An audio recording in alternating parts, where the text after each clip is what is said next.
The greens are the blacks, fire or water. Decisions, decisions, decisions. House of the Dragon is soaring high like a massive Airbus-sized dragon. Otto was right again. Aemon paid a steep price to bring Vhagar to his side, but a price almost anyone would be willing to pay. One of your eyes for that behemoth of a dragon? Of everything that happened in this episode, this sways the balance of power the most. I was worried for a moment when Aemon first approached Vhagar. Why are you going for the rope ladder immediately? I thought he might get burned alive the second time he reached for that ladder and Vhagar turned her head. Allowed to climb up on her back and into the saddle, Vhagar put little Aemon to the test. This led to another thought. Someone really needs to invent a seatbelt. That being said, he held on for dear life, and after passing Vhagar's test, she accepted him. This did not please Daemon's daughters, Baela and Rhaena. They woke up Rhaenyra's sons, Jacaerys and Lucerys, to confront Aemon. To be fair, Aemon said some mean things, but he was actually right. She should have claimed the dragon before he did. Now Vhagar is bound to him. All 4 of the other children attacked Aemon. A 4 versus 1 and he almost wins. Looks like that extra attention and training from Sir Criston Cole is paying off. The confrontation after is a fantastic scene. Rhaenyra uses her father to defend herself and her children while at the same time attack Alicent and her children. Rhaenyra has little care for Aemon losing an eye. As Alicent says, she feels like she's entitled to it. Aemon is Rhaenyra's younger brother. It looks weird because of the age gap, but they are closely related. Understandably, she cares more for her own children, but being so dismissive of Aemon's injury only shows more of who she is. Rhaenyra calls out Alicent for being self-righteous and that people can see her for who she truly is now, except Alicent wasn't being fake. The duty, responsibility, and sacrifice Alicent talks about is what she practices.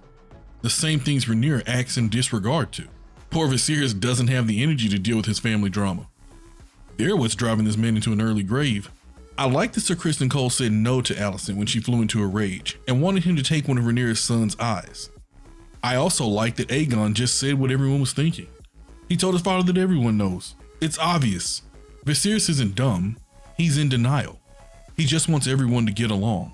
Alicent knows she made a mistake in losing her composure. In talking with her father, she does see a path forward. She goes to Viserys and tries to apologize. He'll be a bit cold towards her in the short term, but as Otto said, he'll forgive her. Not because he has no other choice, but that's just who he is. Alicent is right, however, at this point, she will never pull favor away from his daughter Rhaenyra. That ship is sailed. Alicent's side is becoming much stronger. The largest dragon just joined her side, and she has Larys Strong at her side to do absolutely whatever is necessary.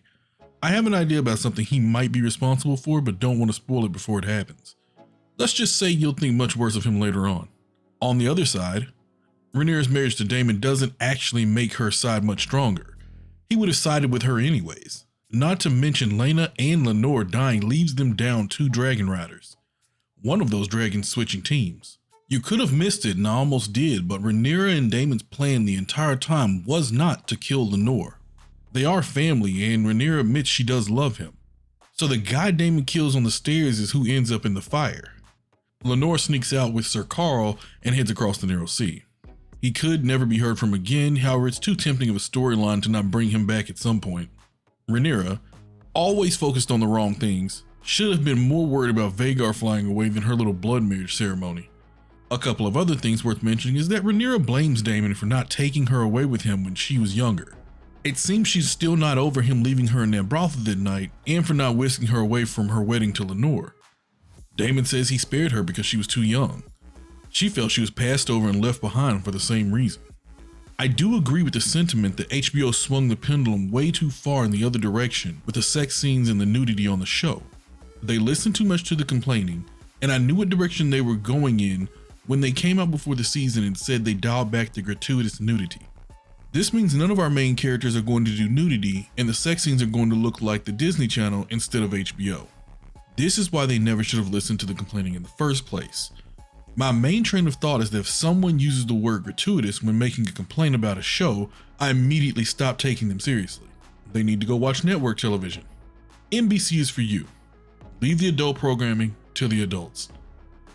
It's really a small complaint, but I am so tired of hearing people complain about an adult show and using that exact word. Anyways, one last thing. The burial at the beginning. While it's very moving and a nice ceremony, they just bury all of their dead right off the coast.